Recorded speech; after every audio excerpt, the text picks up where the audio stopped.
Hello my dear students, एक बार फिर से आपका स्वागत है। और आज आपके लिए लेकर आया हूँ क्लास 12 के बच्चों के लिए सोशियोलॉजी को लेकर कुछ वाइवा क्वेश्चंस की वीडियोस, जो कि एक्सपेक्टेड क्वेश्चन भी हो सकते हैं। हालांकि आप जिस बच्चे की डिमांड पर मैं वीडियो दे रहा हूँ, फाइल नहीं आपने शेयर की, फिर भी आपने मुझे बता दिया यहाँ पर वो डाटा अवेलेबल है बिकॉज आपकी फाइल आपके टीचर के पास है, बट डजंट मैटर। मुझे जो लगा कि एक्सपेक्टेड क्वेश्चन आपसे पूछे जा सकते हैं, तो फर्स्ट क्वेश्चन देखिए यहाँ पर क्या है। लेबर यूनियन का मतलब बताओ। लेबर यूनियन क्या होती है? तो हम ये कहेंगे, जब सारे के सारे लेबर जो हैं किसी भी इंडस्ट्री की या फैक्ट्री के अंदर, वो एक साथ आ जाते हैं, मिल जाते हैं और एक यूनियन फॉर्म करते हैं, ऑर्गेनाइजेशन फॉर्म करते हैं, ताकि वो अपने इंटरेस्ट को, अपने हितों को बचा सकें, तो इस यूनियन को लेबर यूनियन का नाम दिया जाता है। क्योंकि देखिए टेक्निकल वर्ड है, इनकी डेफिनेशन आपको एज इट इज लर्न करनी पड़ेगी, और जितने भी लेबर्स वर्किंग हैं इन द इंडस्ट्री वो इसके मेंबर होते हैं, तो वो होती है लेबर यूनियन। जैसे हम ये कहें कि किसी ऑर्गेनाइजेशन के अंदर जैसे टीचर यूनियन होगी, सभी टीचर एक स्कूल के अंदर मिलके काम करने वाले हैं। ऐसे क्वेश्चन 2 है, what is meant bye outsourcing service. Outsourcing service का मतलब जनरली देखो तो देखो ऐसा होता है कि मैं अगर अपनी कंपनी को अपने देश से बाहर कहीं लगाना चाहता हूं, तो ये देखूंगा कि वहां थोड़े सस्ते लेवल के लेबर को देखकर ही सेट करूंगा, तो वो आउटसोर्सिंग होती है वैसे। यानी when any MNC multinational company give some of its work to the smaller companies of developing country, ताकि it could be done at cheaper rates, ताकि इसको जो है थोड़े कम रेट पे करके इस काम को किया जा सके, then it is known an outsourcing service. And many multinational companies are outsourcing their work to the smaller Indian companies, यानी वो छोटी छोटी इंडियन कंपनी से काम लेती हैं ताकि उनका पैसा बच सके, खर्चा ज्यादा ना हो।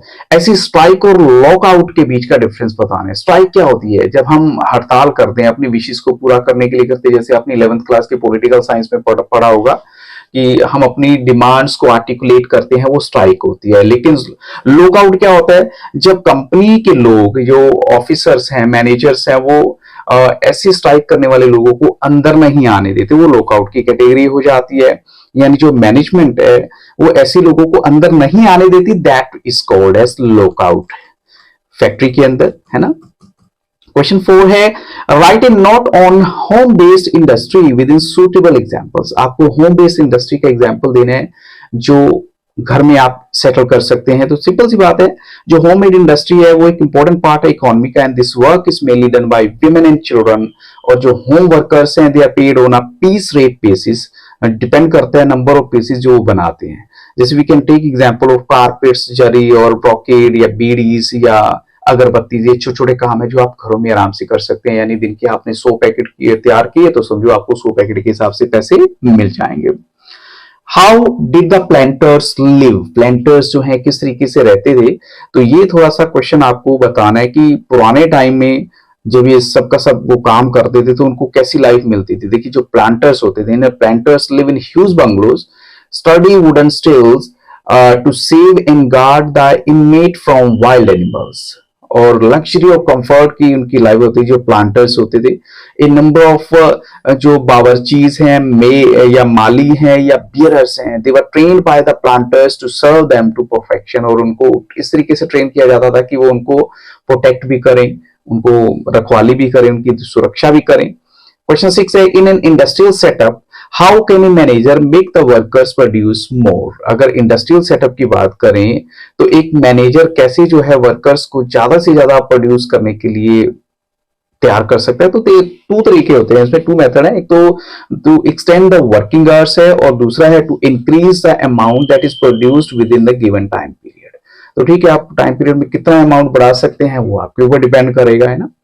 ऐसे क्वेश्चन 7 है, how does industrialisation lead to deindustrialisation. Industrialisation से डी इंडस्ट्रियलाइजेशन कैसे हुआ, या फिर इसी से रिलेटेड हो सकता है कि कॉलोनियल टाइम पीरियड में डी इंडस्ट्रियलाइजेशन कैसे हुआ। तो हम देखेंगे industrialisation lead to the setting of factory in Britain और इमर्जेंस ऑफ मशीन प्रोडक्शन हो गया। यानी इंडस्ट्रियलाइजेशन हुआ तो उसकी वजह से ब्रिटेन के अंदर फैक्ट्रियां लग गई, बहुत कुछ चेंज हो गया। और डी इंडस्ट्रियलाइजेशन का मतलब जैसे ब्रिटेन को अगर ना देखे तो traditional manufacturing and export decline in India, तो उसके ऑपोजिट देखें इंडिया में क्या हुआ, सब कुछ खत्म। क्यों? जो हाथ से काम करने वाले लोग हैं खाली बैठे हैं। क्यों? मशीनों में माल भी ज्यादा तैयार होता है, जल्दी तैयार होता है, अच्छी क्वालिटी का तैयार होता है, सब चीजें, और चीप रेट पे होता है, तो ये फर्क आ जाता है। तो ज्यादा से ज्यादा लोग इंडिया में कहाँ एग्रीकल्चर की तरफ हो जाते हैं। फिर ऐसे क्वेश्चन 8 है, what is meant bye unorganised और इनफॉर्मल सेक्टर। अब देखिए अनऑर्गेनाइज्ड और इनफॉर्मल सेक्टर वो होता है जहां कोई भी आपके पास source of income proper regular नहीं है, वो अनऑर्गेनाइज्ड सेक्टर की कैटेगरी में आता है। तो परमानेंट एम्प्लॉयमेंट नहीं है, फिक्स वेजेस नहीं है, या फिर रिक्रिएशनल बेनिफिट्स नहीं है, ग्रेचुटी नहीं है, मेडिकल फैसिलिटीज बेनिफिट्स नहीं है आपके पास। तो 90% जो इंडियन पॉपुलेशन है वो अनऑर्गेनाइज सेक्टर में ही है। ऐसे क्वेश्चन 9 है, what is meant by small scale industry. Small scale industry का मतलब बताइए, जो गवर्नमेंट ने डिफाइन किया है small scale industry according to the investment of capital, जो भी हम इस पे पैसा लगाते हैं। और आज की बात करें that industry is known as small scale industry in which capital is up to 1 crore is invested, and this limit was 5 lakh in 1950। अब 1950 में देखें तो 5 लाख थी, लेकिन आज की डेट में 1 करोड़ तक हो गया, तो तब भी वो स्मॉल स्केल इंडस्ट्री की कैटेगरी में आती है। Question 10, how small scale industries are encourage by government. Small scale industry को गवर्नमेंट कैसे एनकरेज करती है। तो जो स्मॉल स्केल इंडस्ट्रीज हैं, they are given loans on less rate of interest and on easy installments, and these and things produced by these industries are kept on tax free zone, यानी उनको tax free zone से बाहर रखा जाता है। और जो फोकल पॉइंट है डिफरेंस सिटीज में, they are established to develop small scale industries. तो कुछ ना कुछ ऐसा किया गया था कि स्मॉल स्केल इंडस्ट्रीज को भी बढ़ावा दिया जा सके।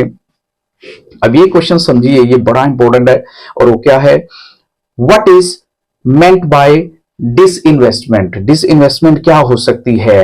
तो there are certain public sector undertakings जहां पर मिक्स इकोनॉमी है, in which are under the direct control, यानी हम कहेंगे कि गवर्नमेंट के कंट्रोल में है। डिसइन्वेस्टमेंट का मतलब क्या होता है, जब गवर्नमेंट जो है ये पब्लिक अंडरटेकिंग्स को सेल कर देती है प्राइवेट सेक्टर को, यानी वहां पर वो पैसा इन्वेस्ट नहीं करना चाहती, that is called as disinvestment. तो कुछ एग्जांपल्स भी हैं कंपनीज के, जैसे आईपीसीएल, बीएसएनएल हो गया, नेल्को हो गया। And who was the inventor of terrorism. Inventor कौन है टेररिज्म के। तो यहां पर हम कहेंगे of course Frederick Winslow Taylor. Give one example of a large scale industry, बड़े लेवल की। अब पहले हमने पढ़ा स्मॉल स्केल, बड़े जैसे टेक्सटाइल इंडस्ट्री है, कॉटन टेक्सटाइल इंडस्ट्री होगी, automobile industry, iron steel industry हो गई। क्वेश्चन 16 यहाँ देखिए, with which policy privatisation is associated. Privatisation का रिलेशन किस पॉलिसी से है। तो privatisation is associated with selling government property to private parties, यानी गवर्नमेंट प्रॉपर्टी को प्राइवेट पार्टी को सेल करना, that is privatisation. And what type of settlement is there in a class. किस तरह की सेटलमेंट है। तो देखिए जो क्लास की बात करें तो हम कहेंगे किस तरह की सिस्टम है क्लास में। तो क्लास जो है it can be changed any time.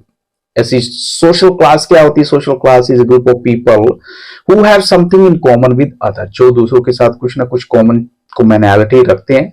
What is meant by capitalism. Capitalism is a type of economic system जिसमें हर कुछ जो है is in a private hands and there is no participation of the government in anything. ऐसे division of labour क्या होता है। तो क्वेश्चन 20 में देखिए जो मैंने किया है, डिवीजन ऑफ लेबर का मतलब है एक ऐसा system in which functions are divided and people are specialised in different field, यानी फंक्शन सबके बटे हुए हैं और लोगों को डिफरेंट फील्ड के अकॉर्डिंग ट्रेंड या तैयार किया गया। तो with this question I stop the video, but this is not the end, as I tell you earlier also कि मैं कुछ नई आपको वीडियो देता रहूंगा। आप कमेंट सेक्शन में जाके बताइएगा। इससे रिलेटेड भी अगर आपको कुछ और चाहिए या चैप्टर से रिलेटेड कुछ इंपॉर्टेंट क्वेश्चंस चाहिए तो वो भी आप जरूर बताइएगा। So thank you very much. और तरह सर क्लासेस 2 जो मेरा दूसरा चैनल है उसे देखना मत भूलिएगा। Have very nice day.